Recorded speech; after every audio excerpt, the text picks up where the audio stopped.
Welcome to Decentralized News, our weekly coverage of the major headlines in Bitcoin and the cryptocurrency space. I am your host, Piter, not joined as always by Ozzy. He's in permissionless this week, and we're having audio difficulty getting connected. He sounded like he was coming through the matrix.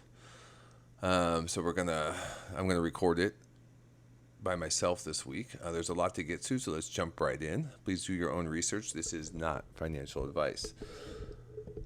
Bloomberg Tax has recently announced that the Financial Accounting Standards Board, the FASB, plans to roll out a new fair value accounting standards for Bitcoin and other digital assets. Michael Saylor said, quote, fair value accounting eliminates a major impediment to corporate adoption as a treasury asset. So previously, Bitcoin was categorized as an intangible asset for accounting purposes, so as if it were a trademark or a copyright.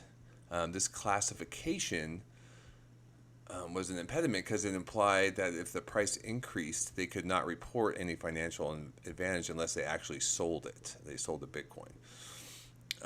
So with this new fair value approach, companies can every quarter or periodically document unrealized profits or losses, allowing them to recognize the asset appreciation without doing the sale. So this will or could encourage businesses to incorporate Bitcoin in their financial reserves, potentially becoming long-term holders since they can record gains without requiring selling it. The rules go into effect as soon as 2025, but companies can adopt them early. Interesting to note that this board, the Financial Accounting Standards Board, had previously rejected 3 separate requests since 2017 to write rules for crypto, reasoning that too few companies use Bitcoin in any material way. But the board has changed its tune, with major companies like Tesla and MicroStrategy starting to invest in blockchain-traded assets. Notably, the rules apply to other cryptocurrencies, including Ethereum, but does not, including ones like Ethereum, but does not apply to NFTs, stablecoins, or wrap tokens. And we recently reported here at Decentralized News the CoinGecko list of 25 companies with BTC in their corporate treasuries, kind of speculating that this should grow with adoption. So this could be kind of bullish news in that regards. And we also had a story last week about OnlyFans reporting ETH as a holding. I believe it was $20 million. But anyway, so bullish news, I think, for Bitcoin as far as, just like it was stated, we can see large companies holding large amounts of Bitcoin potentially, which could be bullish for the price. Not today. We're down 2% today.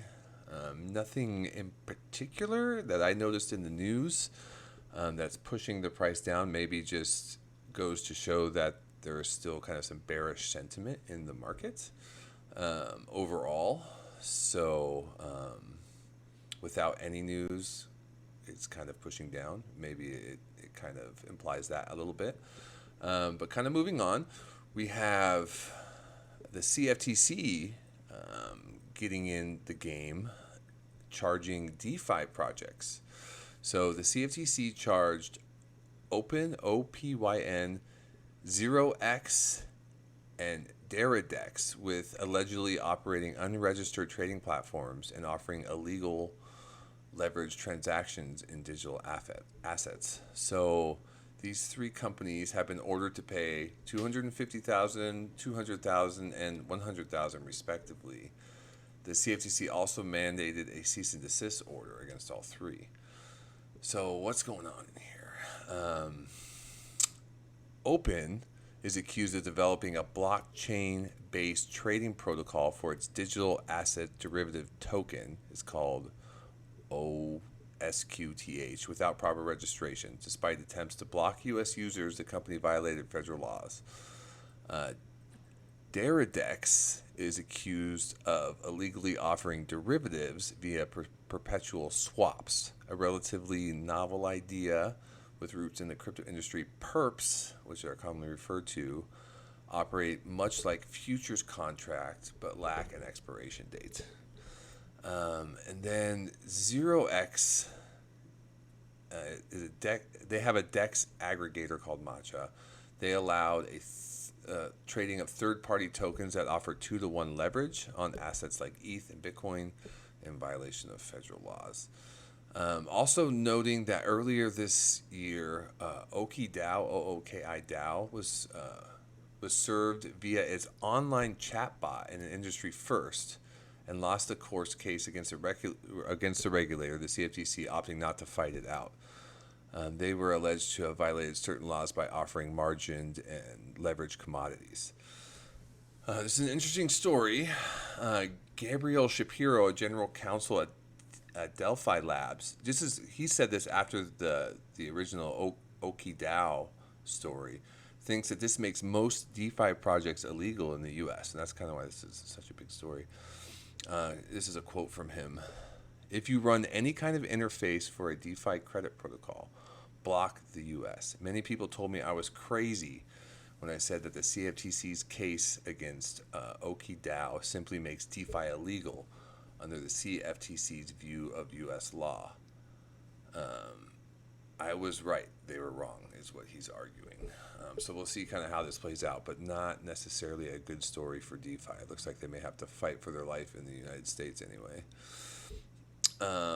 But this did spark a dissenting opinion from one of the CFTC commissioners.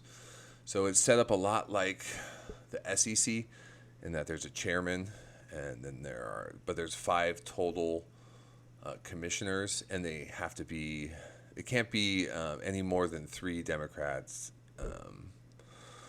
and then there has to be a couple of Republicans. So it's interesting in the sense that this dissenting opinion did come from a Republican. We've kind of seen that in the past, kind of a gap between Democrats and Republicans seeming more pro-crypto, generally speaking.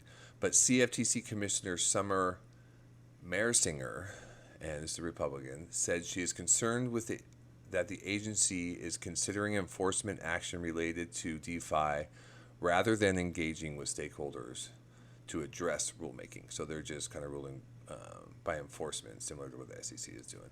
She noted that the Commission's order in these cases didn't indicate any misappropriation of customer funds or victimization of market participants by the DeFi protocols. I thought that was an interesting statement. And then the commissioner also raised questions about the regulatory jurisdiction over DeFi and the need for clear rules and the potential consequences of enforcement about the potential consequences of enforcement. The CFTC, and despite all these challenges, that the CFTC's spring 2023 agenda does not include any rulemaking activities related to DeFi, leaving this issue largely unaddressed. So they're saying they're kind of taking a similar route as the SEC, and they've been kind of getting clapped back on lately. So without first kind of laying the groundwork, bringing in the participants, let's make the rules together, or decide how we're going to go forward, they're just starting to rule by enforcement, and then everyone has to react. So we'll see how this plays out. On the other side, the more positive news story, Ark Invest and 21 Shares battle for first spot Ethereum ETF. So we reported a couple weeks ago there was a lot of applications for futures ETFs, which with Bitcoin, the first ETFs that were approved were futures ETFs, and then we had a leveraged future ETF, and now we have a bunch of spot Bitcoin ETFs that are being applied for. So we don't have any kind of ETF for Ethereum yet, but even though there are futures ones in bunch, like 6 or 7 that we reported on, we also now officially have applications for spot Ethereum ETF. So two of the biggest names in crypto investment space, Ark Invest and 21 Shares, are vying to be the first to launch a spot Ethereum ETF in the United States. The SEC has been hesitant to approve spot Bitcoin ETFs, and it's unclear whether it will approve a spot Ethereum ETF. But both companies have a strong track record in the crypto space, and they are both well funded. The first company to launch a spot Ethereum ETF could gain a significant advantage in the market. I guess that's pretty obvious. So they're throwing their hats in the ring. Okay. And moving on, this week we had some speculation about an FTX dump coming up. So the bankrupt crypto exchange FTX is seeking to gain court approval to liquidate $3.4 billion in cryptocurrencies. And this liquidation approval is likely to come September 13th. So there was a lot of kind of fear in the market about this upcoming sale on 9/13. But now that the dust is kind of settling, one, this has not been approved yet, although it does say it likely will be. But first, it hasn't been approved yet. We don't know. Two, most of what they have is Solana. Much of this Solana, and Solana did take a pretty big hit recently, and it's probably because of this. But much of the Solana is locked until 2025. So the buyer would be buying the vesting contract, and not necessarily can't just sell a bunch of Solana right away. And the next largest coin they have is FTT, and I don't know who's going to buy that one. That's the token for the exchange. So that, and then after that, it's Bitcoin and Ethereum.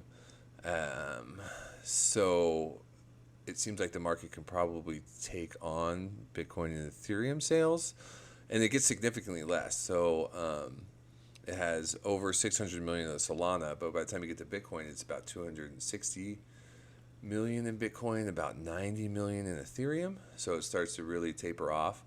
Then next, though, is Aptos at 67 million. Now, maybe there's something there because it's just a smaller market. And then Doge and Matic after that. But anyway, on top of that, just to kind of put a little damper on this huge dump that may be coming, there is language in the court documents that suggests they can only sell a certain amount every week, so 100 million a week max, which does make sense in the bankruptcy. So maybe not as bad as everyone is saying, but still we're in the bear market and this is selling pressure. But anyway, maybe not as bad as everyone is saying. All right, we also have a kind of the macro news update that we do every week. Just briefly, keep an eye out this Wednesday and Thursday. We have CPI and PPI numbers coming out, which could affect the market. And this is all coming before next Wednesday's Fed meeting. Will we get a rate change? Right now, there is a consensus that there will be no change. Little bit, like 7% of the market saying they might raise it, and 0% saying there's going to be a cut. There was an interesting story out of Poland, a surprise cut in Poland. So maybe there's some rumblings of cuts, but I mean, looking at the numbers this morning, there's still zero expectation here in the United States that they're going to cut. And then moving forward, looking ahead, there is not consensus for a cut. Like 50% of the market, of the participants in these surveys, don't think there's going to be a cut until June. So we're looking at, no change or a little bit of a raise going all the way through June. And then maybe we'll start to see cuts actually happen. Now, this could change based on what happens in the market. Do we start seeing some real recession worries? They do have a lot of wiggle room. If they do want to start cutting rates, they've raised them quite a bit. But right now we're sitting at no change with really either a raise or no change until almost a year from now or a month or two after the halving. All right. Now we can kind of get into a little bit of NFT and little NFT news. Interesting story out of Croatia. So three Croatian firms got together and launched a platform for investment in Pig NFTs. So this is kind of the tokenization of real-world asset story. So the Croatian companies Agroporc, Beyondi, and Block Bay have unveiled the GoAgro platform, offering investors an avenue to engage in swine farming by acquiring pig NFTs. The flagship project on GoAgro is named My Digital Pig. The project's blueprint involves the issuance of 240,000 pig NFTs distributed across 5 phases. The NFT requires an investment of €250 and ensures a return of 100 kilograms of pork. The transition from a digital pig to a physical one spans 900 days, so you got to hold it for a while, with the pig maturing at an annual growth rate of 3%. So this looks like a fairly long-term investment, about 3 years almost. Crucially, investors can exchange or keep the pig NFT as long-term investments. They can also engage in trading these digital assets. But I don't know how much of a market there will be. We'll see. This is all very novel. I had a hard time finding it, but I was able to find the website. It appears they have started stage 1. They have 20,000 available in stage 1 with 110 days left, but very little interest so far, if what I'm seeing on the website is accurate. It looks like there was only one sold, and that was possibly just a test. So we'll see how this goes, but interesting story nonetheless. Another NFT story here. Casio to launch a virtual G-SHOCK community. So they have a Discord launched.